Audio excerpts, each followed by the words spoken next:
welcome back to the video. So y'all remember that remake that Sony was doing with Aspire Interactive, aka Embracer Group, and Saber Interactive? Well, if this new report is to be believed, which it most likely is, based on we've seen literally nothing on the game ever since its announcement 2 years ago, looking like it's not happening anymore. It's been canned. I'll read you this article from HGC, then we'll discuss. Embracer Star Wars Knights of the Republic remake is no longer in development. That's according to Giant Bomb reporter Jeff Grubb, who discussed the status of the game light versus a comment made by Embracer CEO. I noticed that anything I say to this becomes a headline, so that's my only comment, the executive said last week when asked how he was feeling about the remake, which was previously confirmed to be in development at Embracer-owned studios Aspire Media and Saber Interactive. The rumor was that it got taken away from Aspire, but on a lot of these remasters have moved over to Saber.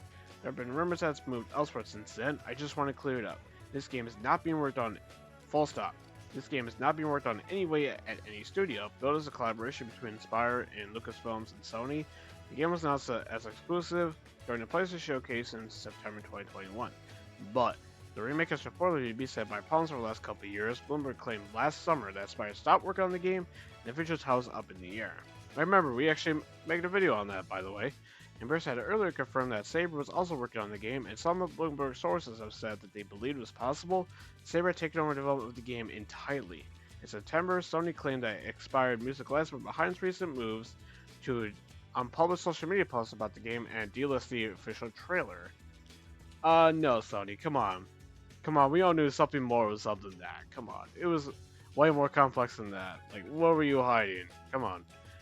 Now that with this report, it makes total sense about why they delisted the trailer and try to hide everything. Because, like, it's canceled. Which is kind of crazy, because there was rumors saying that Sony wanted to change the game entirely. Where it would want to be, quote unquote, more cinematic, like their own first party studios were. Instead of, not change anything, and just let it be, oh, I don't know, the brilliant idea, be the RPG it was. Dun dun dun dun dun dun dun. You had a formula, right, Spire and Sony? You had a formula, and you simply tried to mess it up. And it was a very risky move, and it blew up in your face, seemingly, considering that the game is seemingly canceled. But now the question is, should Microsoft swoop in and save it? Should they swoop in? Because remember, folks, the original KOTOR was an Xbox exclusive. It has never appeared on a PlayStation system at all, as far as I know. But it has been on other platforms, like obviously PC.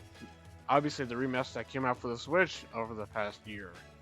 Which is kind of insane though, but full stop. And Saber being canceled because Sony was, fully funding the game, and seemingly they're pulling out now, which, based on how much of a disaster it is, it's no wonder why they got pulled out. Like, who would have thought? Who would have freaking thought, So it's kind of crazy. So if Microsoft were to swoop in and save it, it would be a big win for them, because I remember people were giving them crap for not getting this remake. Well, maybe they had a good reason. The pitch that Aspire did, and they didn't like what they saw. Maybe they had a bad feeling about it. That it was not going to go well, and here we are. And this is what we're seeing here, folks.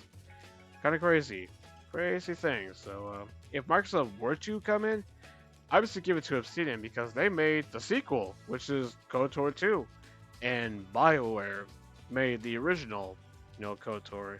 They also did that, I believe it was like a MMO set in the KOTOR universe, I believe that BioWare did as well. If I remember right, that's only on PC, by the way. I've heard good things about it, but who knows though?